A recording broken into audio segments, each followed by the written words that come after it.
것이라는 그런 꿈이었던 거예요. 그런데 그 꿈 때문에 절망하는 그런 현실을 또 만나게도 됩니다. 예, 그 절망한 현실은 우리 지난주에 함께 이야기를 나누었고요.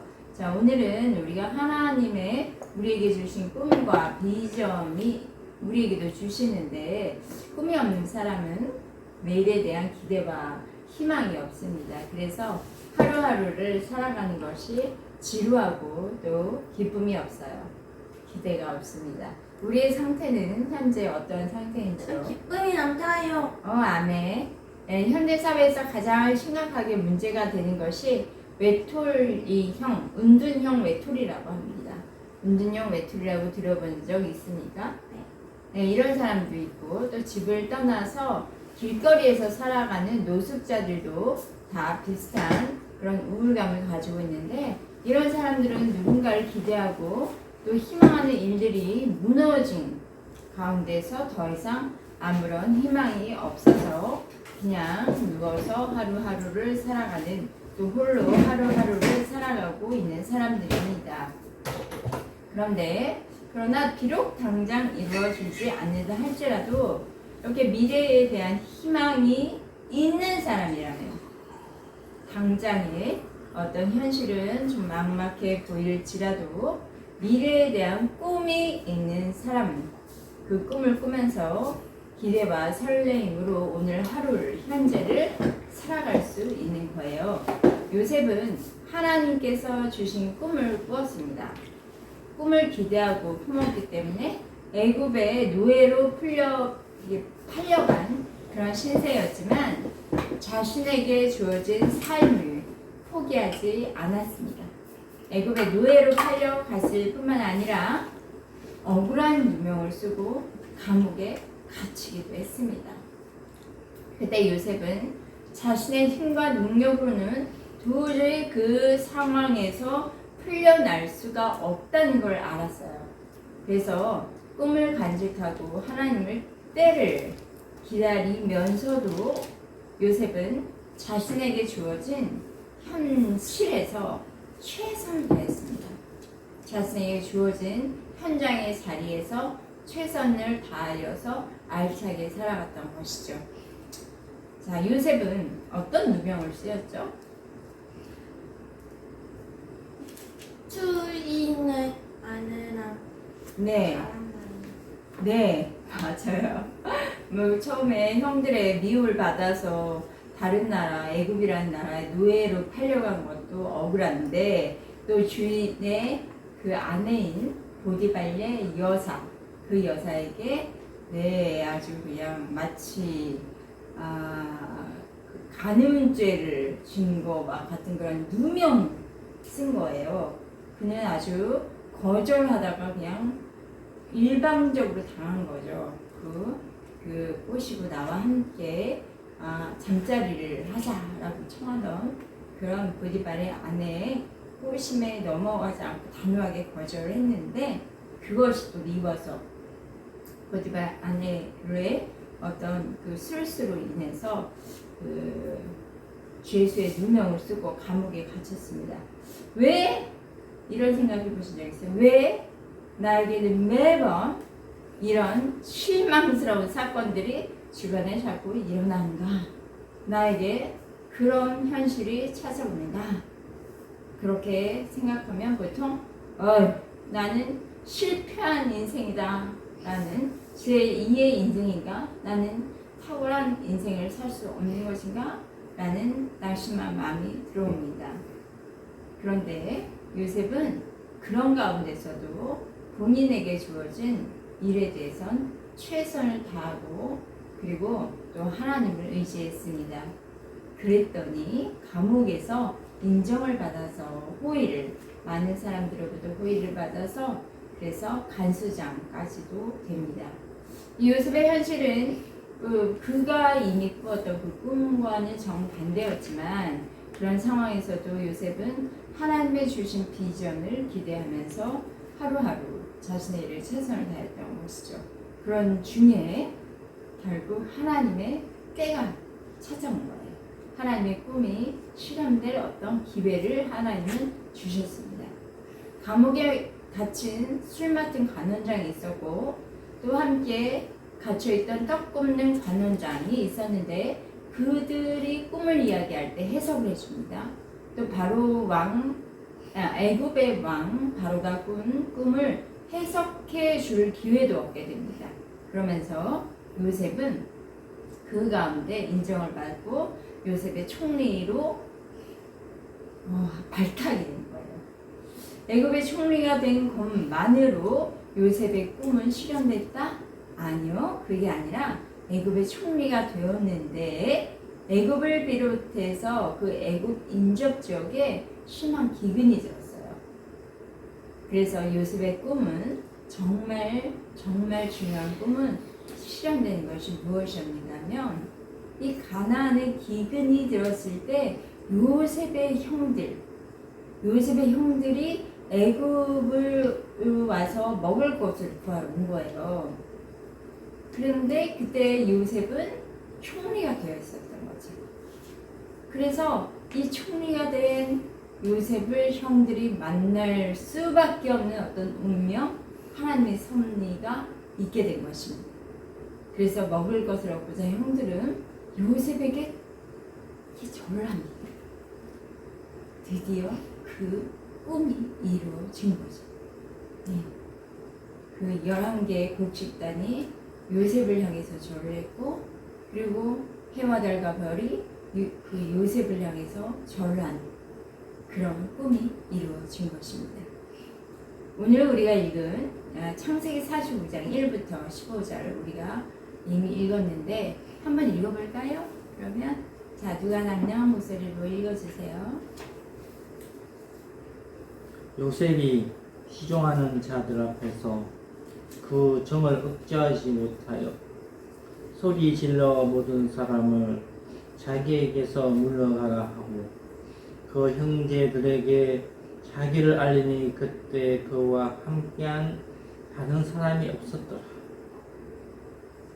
요셉이 큰 소리로 우니 애굽 사람에게 들리며 바로의 궁중에 들리더라. 요셉이 그 형들에게 이르되 나는 요셉이라 내 아버지에게서 아직 살아 계시니까. 형들이 그 앞에서 놀라서 대답하지 못하더라. 요셉이 형들에게 이르되 내게로 가까이 오소서. 그들이 가까이 가니 이르되 나는 당신들의 아우 요셉이니 당신들이 애굽에 판다라. 당신들이 나를 이곳에 팔았다고 해서 근심하지 마소서. 한탄하지 마소서. 하나님이 생명을 구원하시려고 나를 당신들보다 먼저 보내셨나이다. 아멘. 몇 절까지 읽으셨어요? 5절. 자, 너무 우리 땅에 2년 동안 흉년이 들었으나 아직 오면은 막가리도 못하고 추수도 못할지라. 하나님이 큰 구원으로 당신들의 생명을 보존하고 당신들의 후손을 세상에 두시려고 나를 당신들보다 먼저 보내셨나니 그런즉 나를 이리로 보내니 당신들이 아니라 하나님이시라. 하나님이 아브라함에게 아버지로 삼으시고 그 온 집을 주로 삼으시며 애굽 온 땅의 통치자로 삼으셨나이다. 당신들은 속히 아버지께로 올라가서 아뢰기를 아버지의 아들 요셉을 아뢰 하나님이 나를 애굽 전국에 주로 살렸으니 지체 말고 내게로 내려오서 아버지 아들들과 아버지의 손자들과 아버지의 양가수와 문드술과 고센 땅에 머물며 나와 가깝게 하소서. 흉년이 아직 5해가 있으니 내가 거기서 아버지를 공양하리이다. 아버지와 아버지의 가족과 아버지께 속한 모든 사람에게 부족함이 없도록 하시겠나이다 하더라고 전하소서. 당신들의 눈과 내 아우 베냐민의 눈이 보는 바 당신들에게 이 말을 하는 것은 내 입이야. 당신들은 내가 애굽에서 누리는 영광과 당신들이 보는 모든 것을 다 내 아버지께 아뢰고 속히 보시고 내려오소서 하며 자기 아우 베냐민의 목을 안고 우리 옹리 베냐민도 요셉의 목을 안고 우니라. 요셉이 또 형제를 입맞춤을 안고 우니 형들이 그제서야 요셉과 말합니다. 15절까지. 15. 15까지 읽으셨나요? 네. 네, 아멘. 자, 이렇게 우리가 읽었을 때 여기에 나타난 것은 요셉의 꿈이 현실로 지금 실제로 나타난 이후에 요셉의 이제 형들을 만나서 그들에게 자신에게 행하신 하나님의 일들을 간증하는 그런 내용이었죠. 결론은 모든 일은 하나님의 섭리였다는 것입니다. 그렇습니다. 우리의 삶의 모든 것은요, 지금 이 현장도 오늘 내가 살아가는 이 순간도 하나님의 섭리 안에 있습니다. 그것을 믿으십니까? 우리는 하나님의 임재 안에서 기능하는 사람들입니다. 우리가 무엇인가를 꿈꾸고 소망하고 또 비전을 가지고 살아간다는 것은요, 결과적으로 하나님의 계획과 섭리 안에 있는 것입니다. 그리스도 안에서 생생하게 품은 꿈은 반드시 이루어집니다. 오늘 말씀을 통해서 하나님의 섭리라는 제목으로 말씀을 나누고자 합니다. 네, 꿈은 실현됩니다. 요셉은 고난의 시간을 믿음과 성실함으로 견뎌냈어요. 그리고 애굽의 총리가 되었어요. 그런데 요셉은 애굽의 총리이긴 했지만요, 낯선 이방인이었습니다. 어린 나이에 노예로 팔려와서 애굽에서 살았죠. 그리고 애굽의 총리가 돼서 또 결혼을 하고 이방 사람과 결혼을 하고 가정도 이뤘습니다. 그렇지만 그의 마음 한켠에는 부모님과 혈육에 대한 그리움이 있었습니다. 형들이 자신을 그냥 그렇게 죽이려고 노예로 팔아버렸기 때문에 지금 현재 노예가 되었고 또 감옥에 갇힌 죄수가 된 그 순간에는 좀 현실의 문제 때문에 당장 자기 앞에 코앞에 닥친 문제 때문에 가족들이나 뭐 형들에 대한 그런 마음이 좀 적었을 거예요. 그런데 일단 애굽의 총리가 되고 여유도 생기고 마음의 안정도 되니까 어린 시절의 그리움들이 이제 떠오를 수 있죠. 그런 상황에서 요셉은 자신이 어린 시절에 꾸었던 두 번의 꿈이 또 현실에서 이루어지는 것을 보게 된 것입니다. 아까 우리 함께 예고니마도 좀 나눴지만 6절에 보면 42장 6절입니다. 그때 요셉이 나라의 총리로 땅 모든 백성에게 곡식을 팔던 요셉의 형들이 와서 그 앞에 땅에 엎드려 절하며, 이런 실제적인 일이 일어난 거예요. 이 형들이 와서 자신에게 절하는 것을 보고 요셉이 이렇게 보니까 형들이 와서 자신에게 절하는 것을 알아봤다는 거죠. 그런데 형들은 자신이 옛날에 노예로 팔아버린 동생 요셉이다, 왜 그렇게 알아보지 못했습니다. 왜 알아보지 못했을까요? 당시에 이제 이집트에 가면 이집트의 시계에 어떤 또 변장을 하기도 했거든요. 그러니까 얼굴이나 뭐 이런 모습이 다르게 애굽식의 사람의 모습을 했기 때문에 알아볼 수가 없었겠고 설마 했었겠죠. 네, 자신의 신분이 애굽의 총리였기 때문에 또 그 앞에 엎드린 형들을 보면서 과거의 꿈이 오버랩되면서 생각났을 것입니다. 하나님께서 나에게 꿈을 꾸게 하시다니 드디어 실제가 되었구나, 이런 생각을 한 것입니다. 이렇게 요셉은 형들과의 첫 번째 만남이 있었지만 그때는 자신이 누구다라는 이야기는 드러내고 말하지 않았습니다. 창세기 43장 또 26절 보면 두 번째 또 요셉의 꿈이 이루어지는데 요셉이 집으로 오매 그들이 집으로 들어가서 예물 그에게 드리고 땅에 엎드려 절하니. 첫 번째 형들과의 만남에서 자신이 요셉인 것을 밝히지 않고 형들을 돌려보냈어요. 그런 후에 형들이 다시 찾아왔을 때는 자기 집에서 이제 만나게 되는데 형들은 두 번째로 요셉을 만날 때도 정중하게 절을 했습니다. 요셉은 자신이 두 번 꿈꾼 대로 두 번 절을 받는 것이 이루어졌다는 사실을 알게 된 거죠. 하나님의 꿈을 꾸게 하시고 꿈 때문에 고난의 좀 긴 터널 같은 시간을 보냈지만 요셉은 하나님이 정하신 때 하나님의 방법에 의해서 꿈이 이루어질 것이라는 그것을 놓치지 않고 계속 붙잡았습니다. 꿈은 하나님이 정하신 때 하나님의 방법으로 반드시 실제가 되게 하신 중요한 것은 하나님이 주신 꿈을 의심하지 않는 거예요. 놓지 않는 거예요. 현실이 너무 크다 해서, 현실의 문제가 너무 크다 해서 하나님이 주신 꿈을 기억 저언으로 던져버리지 않는 것이고, 오히려 현실이 더 각박하고 어려울 때 꿈을 더 가깝게 내 앞에 붙들고 생생하게 감동까지 가지고 우리 꿈을 꾸는 자에게는 하나님의 카이노스의 때, 하나님의 때 반드시 꿈이 실제가 되게 하십니다. 그렇게 하나님의 모든 성도의 마음에 소원, 꿈을 주십니다. 나에게 꿈이 없다고요? 아니요. 하나님이 감동을 주는 꿈이 여러분 마음에 다 있어요. 그런데 그 꿈에 대해서 잠깐 꿨다가 잊어버리시거나, 아니면 그 꿈이 하나님이 주신 꿈이라는 것을 딱 붙잡고 계시지 않고 그냥 현실 속에 묻혀 살아서 기억조차 나지 않은 것인데, 그리고 또 지금이라도 주 앞에 잠잠히 나가셔서 하나님이 내게 주신 꿈이 무엇인지 좀 다시 기억나게 하시고 알려주시고 보여주세요 라고 그렇게 기도하시면 하나님은 하나님의 꿈을 보여주시기를 기뻐하십니다. 빌립보서 2장 13절에 이런 말씀이 있어요. 너희 안에 행하시는 이는 하나님이시니 자기의 기쁘신 뜻을 위하여 너희에게 소원을 두고 행하게 하시나니. 아멘. 또 시편 20장 4절입니다. 내 마음에 소원대로 허락하시고 내 모든 계획을 이루어 주시기를 원하노라.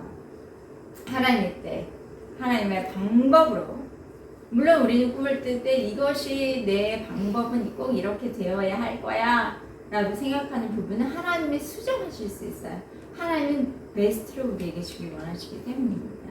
그 방법에 의해서 우리 안에 주신 하나님의 꿈과 소원이 반드시 실제가 되는 일이 점점 우리에게 가까이 오고 있다는 것을 기대하시기 바랍니다.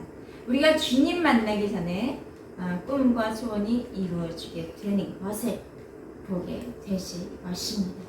아멘. 꿈이 이루어진 것을 본 요셉은 어떻게 행동했는지요? 1절 우리 김태진 선도사님 읽어주세요. 37장 1절입니다. 다시 한번 읽어주세요. 성경 많이 읽으면 좋습니다.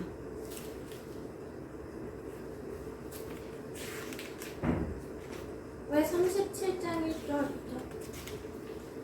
35장입니다. 45장이 아, 아니에요. 45장입니다. 오, 고마워요. 요셉이 시종하는 자들 앞에서 그 증을 억제하지 못하여 소리 질러 모든 사람을 자기에게서 물러가라 하고 그 형제들에게 자기를 알리니 그때 그와 함께한 다른 사람이 없다.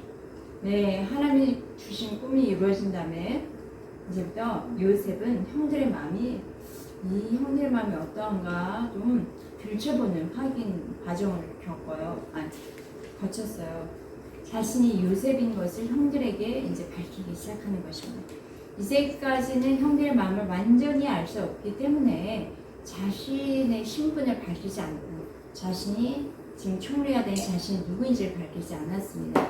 망설였어요. 그런데 창세기 44장의 앞부분, 우리 오늘 45장 보고 있는데 44장의 내용을 보니까 형들이 자신에게 저지른 일에 대해서 뭔가 자기들끼리 이야기를 하는데, 지금 그 요셉은 총리로 지금 있기 때문에 애굽 사람은 당연히 가나안 이스라엘 말을 못 알아듣는다고 생각을 하고 그 총리가 있는 앞에서 그 형들이 이스라엘 언어로 대화를 했겠죠.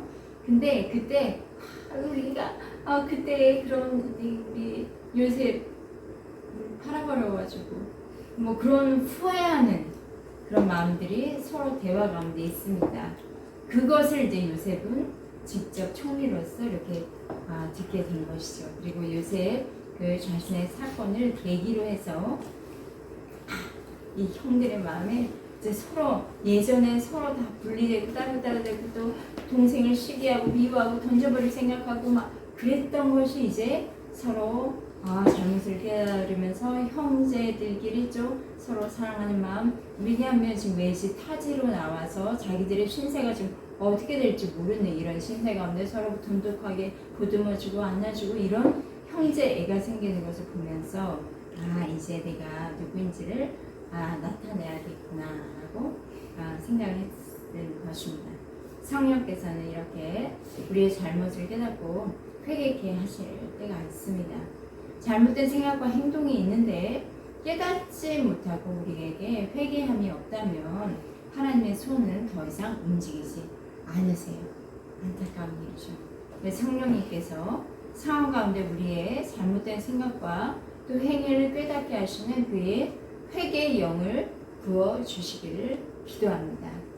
여기에 계신 모든 분들이 은혜를 받을 만한 그렇건 거룩한 그릇으로 예비되어 주시기를 축복하며 기도합니다. 하나님은 절망을 희망으로 바꾸십니다. 요셉은 결국 하나님이 주신 꿈이 현실되는 것을 경험하면서 자신이 겪은 일들을 이제 되돌아보았고 또 하나님에 대해서 형들에게 고백하는 말은 이 모든 것은요 형들 때문에 누구 때문에 지금 내가 이 지경이 되었다고가 아니라 하나님의 섭리였습니다 라고 주권자를 하나님으로 싹 돌립니다. 모든 것은 하나님의 인도하심이었다. 곧 지난날 겪었던 어떤 절망적인 상황을 하나님은 선하심으로 바꾸었다 라는 고백입니다. 4절 읽어주세요. 시작. 요셉의 형들에게 이르되 내게로 가까이 없소서. 그들이 가까이 가니 이르되 나는 당신들의 아우 요셉이니 당신들이 애국에서 한 자라. 내국 총리 앞에 서 있는 지금 형들은 동생 요셉을 죽이려고 했던 것, 또 자신을 그 요셉을 동생을 돈 받고 노예로 판 것에 대해서 후회하는 그런 말들은 요셉이 생각을 합니다. 형들의 마음에 동생을 노예로 팔려고 지금 했기 때문에 지금 이렇게 어려움을 겪는 것이라는 마음에 큰 놀림들이 지금 있구나. 거기서 벗어나게 해주고 싶었던 거예요. 그래서 요셉은 자신이 누구인지 형들에게 밝힐 때 나는 당신들이 애굽에서 팔아버린 그 동생 요셉이에요 라는 말을 언급한 거예요. 나는 그냥 요셉이에요 라고도 얘기할 수 있는데 노예로 팔아버렸던 그 동생이에요 라고 이야기를 한 거예요. 이 말 듣고 형들 벌벌 떨죠. 야! 그러지 않았을까요? 얼마나 놀랐을까요? 그것이 또 이제까지 자기들의 마음에 큰 눌림으로 큰 짐으로 있었는데 그것을 완전히 여기서 밝혀버리니까 너무 놀랐던 거예요. 그 당사자가 바로 코앞에 이렇게 딱 서서 그도 자기들을 어떻게 할 수 있는 주권자로 서 있는 거니까 얼마나 놀랐겠습니까? 자, 그런데 곧바로 응답을 해줍니다. 5절부터 7절까지 한번 읽어주시겠습니까?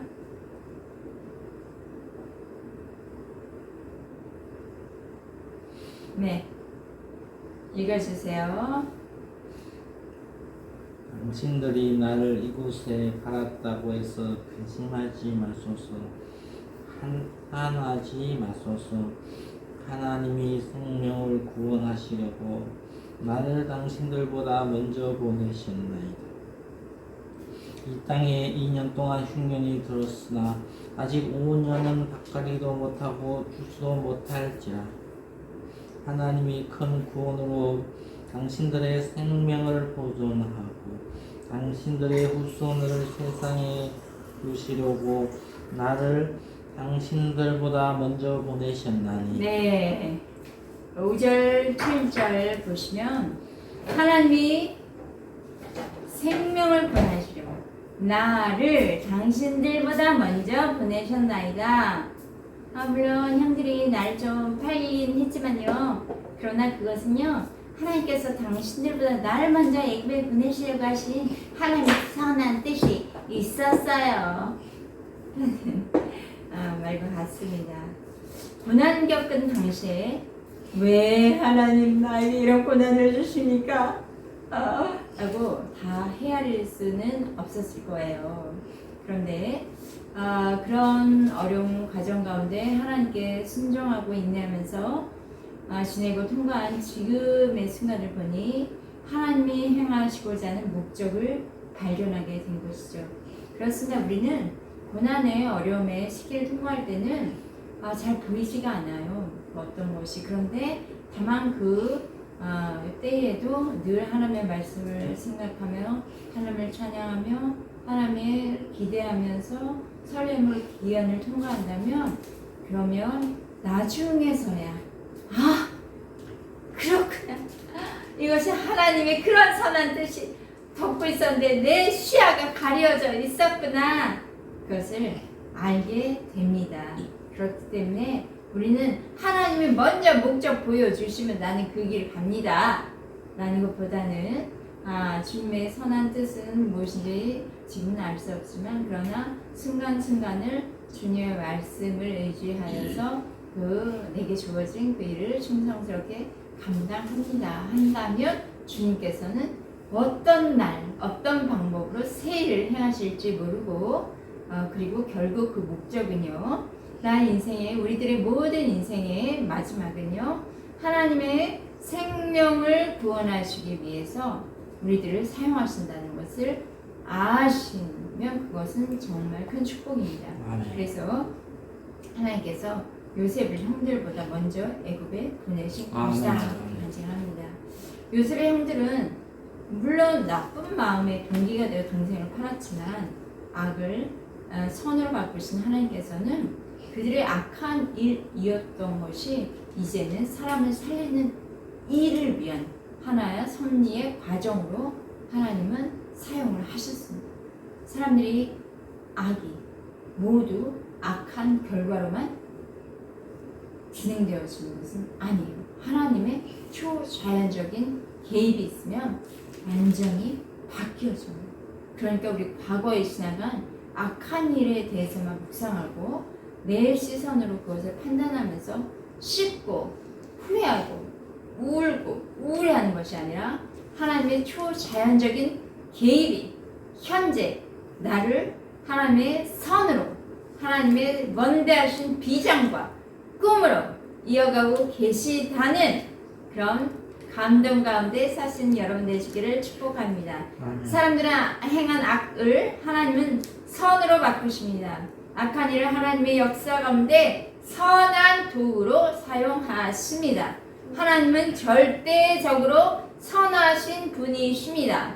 우리가 겪는 고난과 절망을 통해서 하나님은 또 다른 계획을 위한 도구로 사용하십니다. 생명을 구원하기 위해서 하나님 나라 킹덤을 확장하시기 위해서 먼저 보내신 하나님의 선하심이 우리 여기 계신 성도님들과 저의 삶 가운데 나타나게 하실 것을 축복합니다. 8절 말씀입니다. 읽어주세요. 그런즉 나를 이리로 보낸 이는 당신들이 아니요 하나님이시라. 하나님이 나를 마로에게 아버지로 삼으시고 그 온 집의 주로 삼으시며 애굽 온 땅의 통치자로 삼으셨나이다. 네, 지금 형들 앞에 총리로 서 있는 요셉을 바라보는 형들의 근심을 이제는 요셉이 기쁨으로 바꾸어 주었습니다.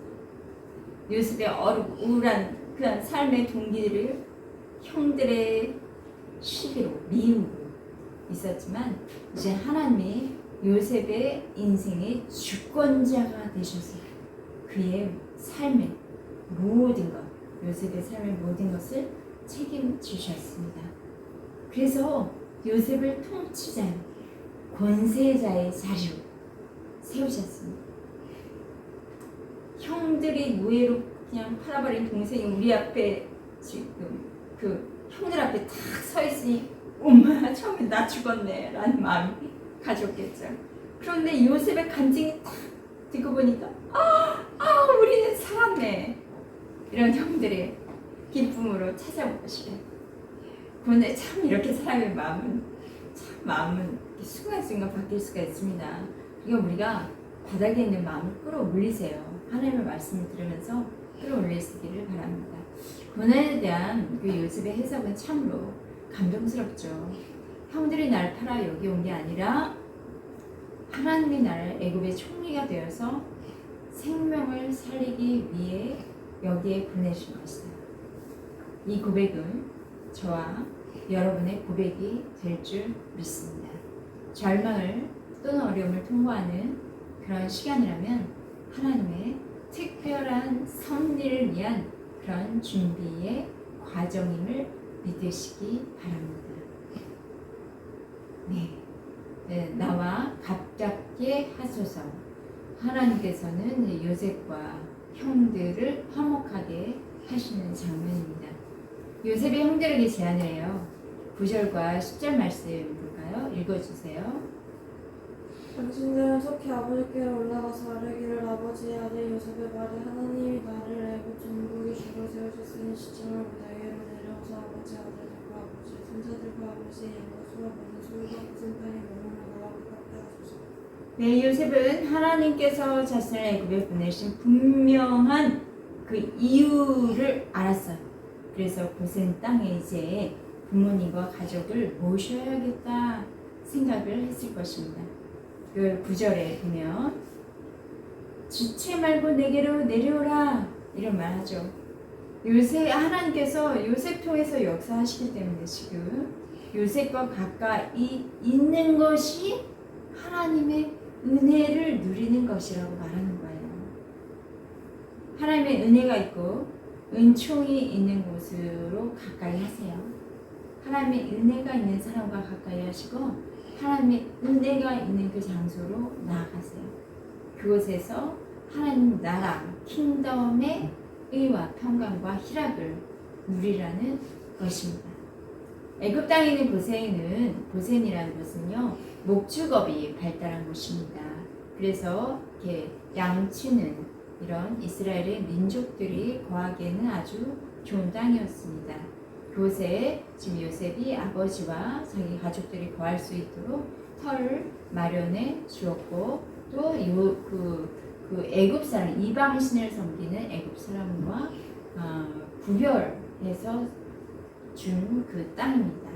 11절 말씀 읽어주십시오.